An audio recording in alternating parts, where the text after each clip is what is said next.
Halo, salam Fan Muara Panama TV. Berjumpa lagi dengan saya. Saya akan memprediksi laga Euro malam nanti dan dini hari nanti. Tapi sebelum saya prediksi, sedikit review. Yang kemarin terakhir itu adalah badai gol ya. Banyak gol terjadi di laga terakhir. Spanyol pesta gol, Jerman juga terjadi banyak gol, Prancis juga banyak gol, Swedia juga banyak gol. Bagaimana untuk hari ini ya? Dan saya ingin menjawab beberapa pertanyaan dari teman-teman yang bilang pada awal video saya ya, kenapa saya tidak memfavoritkan Inggris dan Belgia. Juga saya pada saat video pertama saya memfavoritkan 5 tim yang akan juara. Ada Jerman, Prancis, Portugal, Italia, dan juga Spanyol. Saya tidak melihat Inggris dan Belgia punya peluang itu karena saya melihat jadwal dan terbukti ya. Memang lolos Belgia dan Inggris, tapi lawan yang dihadapi juga bukan kaleng-kaleng ya. Belgia ketemu Portugal, Inggris ketemu Jerman, yang notabene secara rekor pertemuan tidak menguntungkan buat Belgia dan Inggris. Itu kenapa saya tidak memfavoritkan Inggris dan Belgia sebagai juara.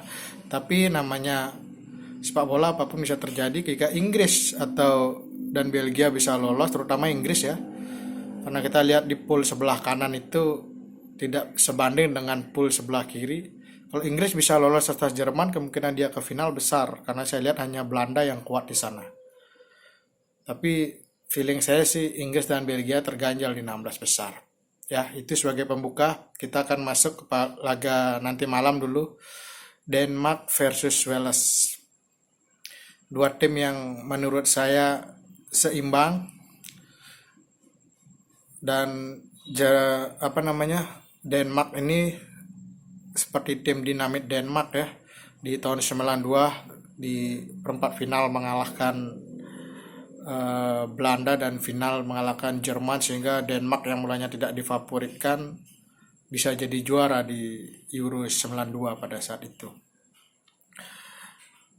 Dan sekarang kurang lebih seperti itu juga ya. Kalau kita lihat secara permainan ini Denmark bagus sekali. Bagus sekali. Bahkan menurut saya itu Denmark salah satu kuda hitam yang berbahaya.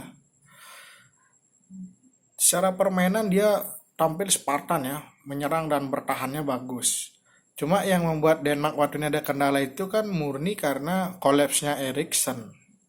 Makanya dia sempat kalah dari Finlandia, dan lawan Belgia pun sebenarnya itu alot mainannya. Belgia baru bisa menang lewat menit akhir lewat gol Kevin De Bruyne.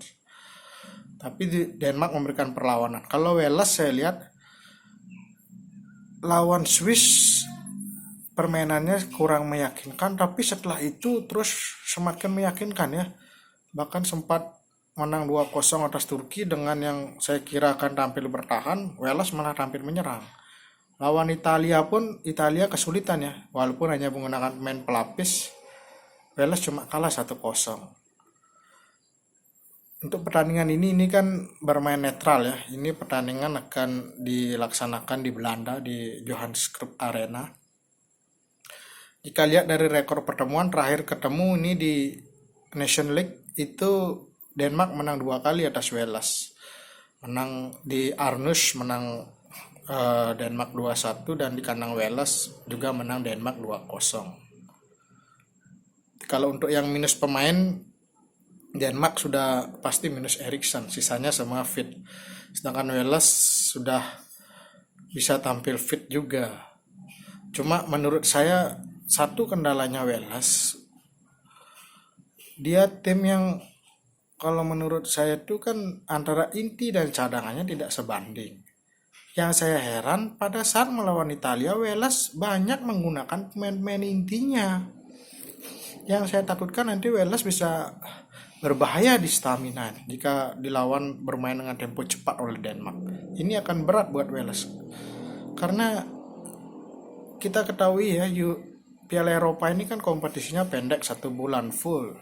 Harus bisa pinter-pinter rotasi pemain itu, yang makanya saya heran di saat Wales sudah pasti lolos, dia malah menantang Italia dengan kekuatannya hampir kekuatan penuh ya. Yang saya lihat di sana cuma Ben Davies yang jadi cadangan.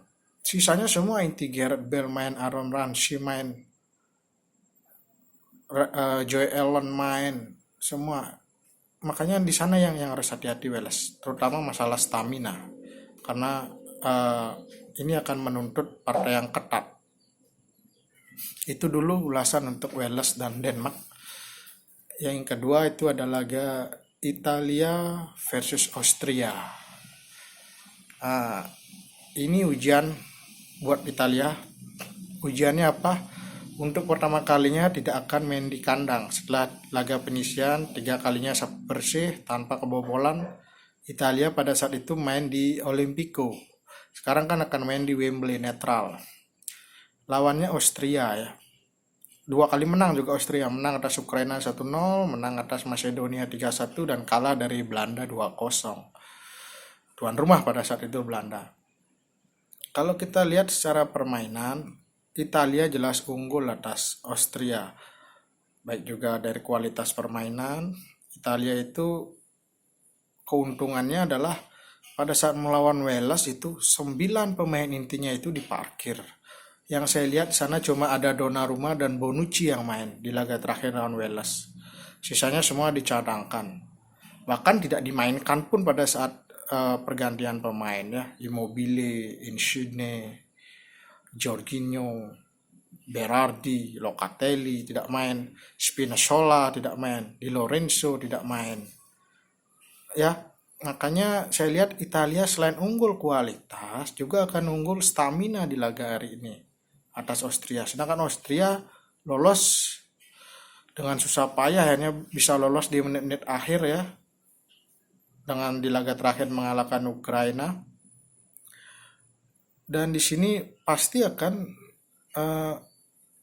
menurut saya akan skuad Austria ini akan kelelahan karena dia memporsir hingga laga terakhir, dan juga kualitas individunya tidak sebanding. Kita lihat bagaimana Alaba, Sabitzer itu begitu mendominasi, tapi teman-temannya relatif permainannya biasa-biasa saja. Cuma yang kita lihat dari Austria ini, dia kan lebih main kolektif.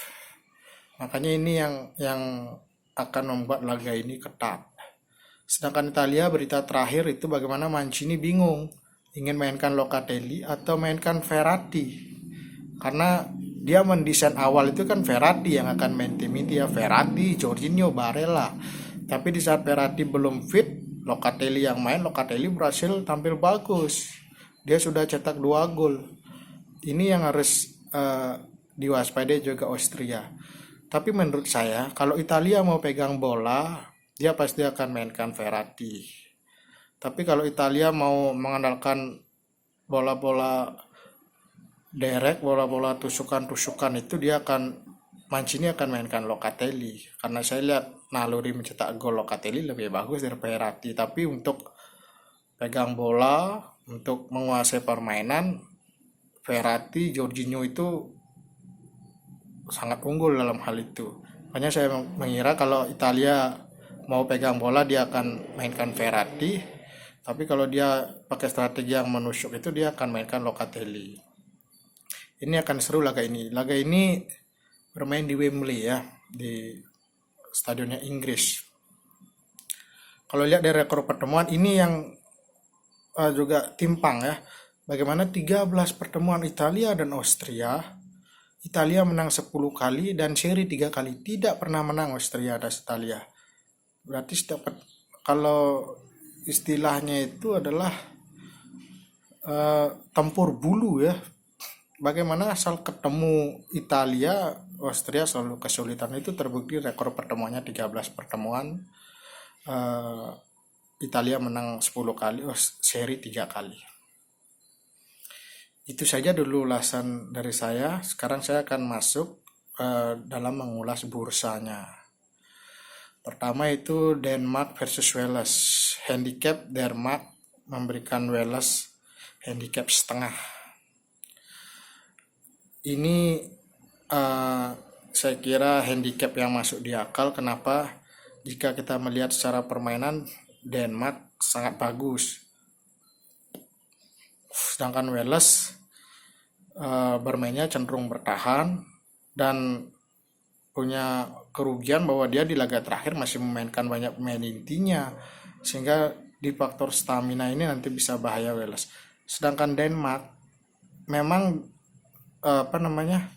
staminanya juga terkuras, tapi dia punya momentum yang bagus untuk melaju ke babak selanjutnya, karena setelah kalah 2 kali menang besar langsung. Semangatnya timbul lagi, semangat dinamit Denmarknya. Dan juga dari rekor pertemuan, Denmark unggul atas Wales 2 kali pertemuan terakhir di Nation League. Makanya di laga ini saya mengunggulkan Denmark akan menang atas Wales. 90 menit saya memiliki keyakinan Denmark akan menang. Dan saya meyakini laga ini akan terjadi banyak gol. Karena saya melihat ini laganya akan saling menyerang, dan di sini akan siapa yang mencetak gol terlebih dahulu itu yang akan menang. Dan yang terpenting, 5 laga terakhir Denmark Wales tidak ada hasil seri. Ini selalu kalah menang. Denmark menang 4 kali, Wales pernah menang atas Denmark 1 kali di laga persahabatan. Tapi 2 pertemuan terakhir Denmark menang 2 kali atas Wales. Saya mengunggulkan Denmark akan menang dan jumlah gol yang besar. Lalu masuk yang kedua, Italia versus Austria. Secara handicap, Italia memberikan Austria handicap 1. Saya kira ini wajar jika kita melihat Italia 3 pertandingan dia mencetak 7 gol dan tidak kebobolan. Sedangkan Austria 3 pertandingan berhasil mencetak 4 gol.